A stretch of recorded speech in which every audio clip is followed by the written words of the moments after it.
All right, let's get cozy. We're going to talk about a recipe that is just pure comfort in a bowl. And this isn't just any old stew. It's really a masterclass in how to build these deep, incredible layers of flavor. And it all comes down to one amazing ingredient. I mean, this quote just nails it, right? A deeply warming, rustic lunch perfect for a snowy day. That's exactly the vibe. This isn't just about filling your stomach. It's about a dish designed to wrap you up in a warm hug from the inside out. What I really love about this recipe is how simple it is. It's so elegant. You'd think the magic comes from some crazy spice blend or, cooking it for hours and hours. But nope. The real heavy lifting? It's done by one ingredient you probably already have in your pantry. All right, so let's get right into it. The hero of our stew, the absolute star of this whole flavor story, is honey. And I want to be clear, it is not just a background sweetener here. Oh no, it's the main character, and it has some really important work to do. So honey plays a few different parts in the stew, and they're all pretty cool. It builds the flavor right from the start and even comes back for a little flourish at the end. But for today, we're really going to zoom in on its two most critical jobs. First, creating that beautiful caramelization, and second, balancing all the flavors later on. Okay, first things first, let's talk about how this honey builds the entire foundation of the stew's flavor. This happens right at the beginning. I mean, this is where the magic really starts, way before anything even starts to simmer. Okay, so you see this process here. Pay close attention to step 3. Before anything else goes in the pot, no broth, no other veggies, no spices, we cook down the onion, garlic, and the honey together. And this is so much more than just adding a little sweetness. It's a really critical technique.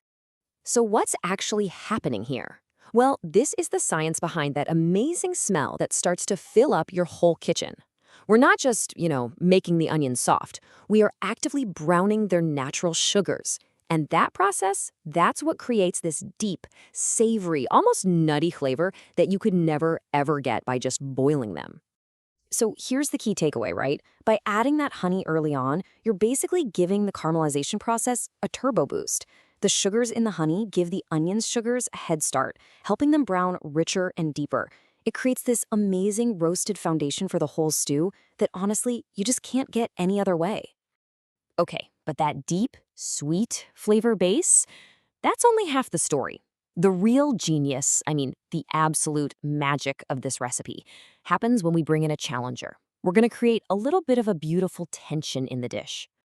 So, the stew is simmering away, it's getting all cozy and sweet and earthy, and then, bam, we hit it with a splash of something bright and sharp. Apple cider vinegar. I know, it might sound a little weird, but trust me, this is the secret to making all those other flavors just sing. And this is such a great way to see what's happening. It's like this delicious tug of war.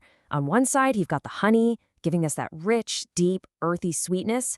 And then on the other side, the vinegar comes in with this bright, tangy kick that just slices through all that richness and wakes everything else up. So you might be wondering, why do this? Why add something so sharp to our beautiful, sweet, comforting stew? What's the point of creating that contrast? Well, here's why. Because without that acidic kick, the stew would just be, well, sweet. It'd be nice, but kind of one note, a little flat. That little bit of vinegar makes your taste buds wake up and pay attention. It's that tension that takes the dish from being just good to being complex and memorable and just so, so satisfying. All right, let's bring it all together. The stew has been simmering, the vegetables are perfectly tender, and now it's time for the grand finale. This is where our hero, the honey, makes its big return. So, after it's had that nice long simmer, it's time for the final balancing act. You stir in the vinegar, the salt, the pepper, but then comes the most important step of all. You taste it. This is your moment as the cook. You get to decide. Does it need just one more little swirl of honey to get that sweet and sour dance perfect? And oh, when you nail that balance, this is what you get. The flavor is just the definition of cozy.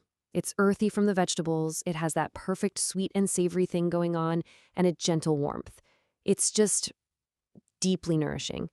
And please, whatever you do, do not skip this last step. That little drizzle of honey right at the end, it's like our hero's victory lap. You get that beautiful fragrance right before you take a bite, and it just reminds you of the star of the show that's been working its magic from start to finish. You know, the best part about a rustic stew like this is that it's basically a blank canvas. You could totally make it your own. Want it heartier? Throw in some shredded chicken or sausage. Want some greens? Stir in some kale at the end. Feel like making it richer? A swirl of cream is amazing. Go for it. And hey, here's a little pro tip for you. If you want to get really deep and robust with the flavor, think about the kind of honey you're using. A darker honey like buckwheat or a forest honey, oh man, that will add a whole other layer of complexity. It's a game changer. So there you have it. That's the story of how one simple ingredient, honey, can build, transform, and finish a dish, turning a basic stew into something really, really special. And that gets me thinking, what about you? What's the secret ingredient that's the quiet hero in your favorite winter dish?